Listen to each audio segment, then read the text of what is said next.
ஆதியாகமம் 4ஆம் அதிகாரம். ஆதாம் தன் மனைவியாகிய ஏவாளை அறிந்தான். அவள் கர்ப்பவதியாகி காயீனை பெற்று, கர்த்தரால் ஒரு மனுஷனை பெற்றேன் என்றாள். பின்பு அவனுடைய சகோதரனாகிய ஆபேலை பெற்றாள்.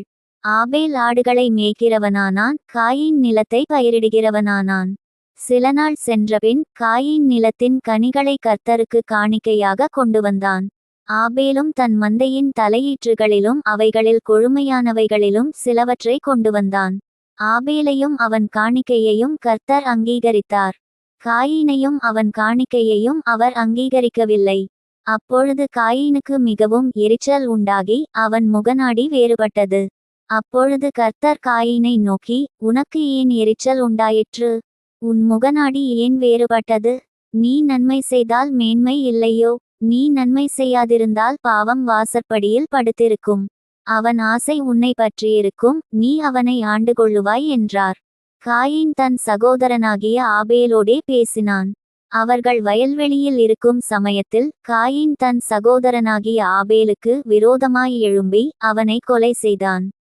கர்த்தர் காயீனை நோக்கி, உன் சகோதரனாகிய ஆபேல் எங்கே என்றார். அதற்கு அவன், நான் அறியேன். என் சகோதரனுக்கு நான் காவலாளியோ என்றான்.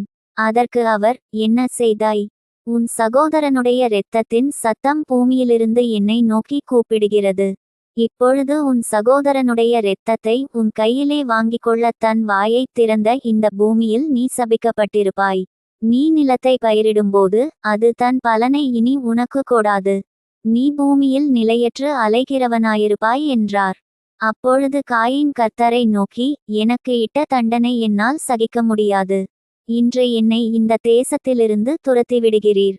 நான் உமது சமூகத்துக்கு விலகி மறைந்து பூமியில் நிலையற்று அலைகிறவனாயிருப்பேன். என்னை கண்டுபிடிக்கிறவன் எவனும் என்னை கொன்று போடுவானே என்றான். அப்பொழுது கர்த்தர் அவனை நோக்கி, காயீனை கொல்லுகிற எவன் மேலும் 7 பழி சுமரும் என்று சொல்லி, காயீனை கண்டுபிடிக்கிறவன் எவனும் அவனை கொன்று போடாதபடிக்கு கர்த்தர் அவன் மேல் ஒரு அடையாளத்தை போட்டார். அப்படியே காயீன் கர்த்தருடைய சந்நிதியை விட்டு புறப்பட்டு ஏதேனுக்கு கிழக்கான நோத் என்னும் தேசத்தில் குடியிருந்தான். காயீன் தன் மனைவியை அறிந்தான். அவள் கர்ப்பவதியாகி ஏனோக்கை பெற்றாள். அப்பொழுது அவன் ஒரு பட்டணத்தை கட்டி அந்த பட்டணத்துக்கு தன் குமாரனாகிய ஏனோக்குடைய பேரை இட்டான். ஏனோக்குக்கு ஈராத் பிறந்தான். ஈராத் மெகுயவேலை பெற்றான். மெகுயவேல் மெத்தூசவேலை பெற்றான். மெத்தூசவேல் லாமேக்கை பெற்றான். லாமேக்கு 2 ஸ்திரிகளை விவாகம் பண்ணினான். ஒருத்திக்கு ஆதாள் என்று பேர், மற்றொருத்திக்கு சில்லாள் என்று பேர். ஆதாள் யாபாலை பெற்றாள். அவன் கூடாரங்களில் வாசம் பண்ணுகிறவர்களுக்கும் மந்தை மேய்க்கிறவர்களுக்கும் தகப்பனானான். அவன் சகோதரனுடைய பேர் யூபால். அவன் கிண்ணரக்காரர் நாகசுரக்காரர் யாவருக்கும் தகப்பனானான். சில்லாளும் தூபால் காயீனை பெற்றாள். அவன் பித்தளை இரும்பு முதலியவற்றின் தொழிலாளர் யாவருக்கும் ஆசாரியனானான்.